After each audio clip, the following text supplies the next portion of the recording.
Sir నేనే కాదు, మధ్యతరగతి కుటుంబంలో పుట్టిన ప్రతివాడు ఈ తప్పులే చేస్తున్నాడు. ఎందుకంటే బుర్ర నిండా ఆశలు, ఇంటి నిండా కష్టాలు, పెరిగిన ధరలు, తరగని బాధలు, పాలవాడికి, నీళ్లవాడికి, రెంటుకి, కరెంటుకి, రేషన్కి, మందులకి, కూరలకి, కూతుళ్ళకి, అల్లుళ్ళకి, కొడుకులకి, చదువులకి, పండగలకి, పబ్బాలకి, శుభాలకి, అశుభాలకి, అన్నిటికీ ఖర్చు ఖర్చు ఖర్చు. తెల్లవారితే సమస్య, నోరు విప్పితే డబ్బు, అడుగు వేస్తే అప్పు. అన్నిటికీ సాకు 1వ తారీఖు. అది సర్వరోగ నివారిణి.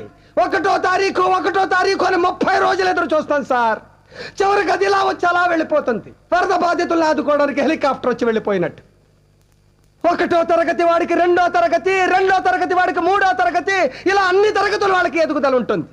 ఒక్క మధ్య తరగతి వాడికి మాత్రం ఎదుగుదల ఉండదు సార్. ఒక్కడు రెక్కలు ముక్కలు చేసుకుని సంపాదిస్తుంటే 10 మంది అడ్డగాడిలా కూర్చుని తినే దౌర్భాగ్య సాంప్రదాయం మారినంత వరకు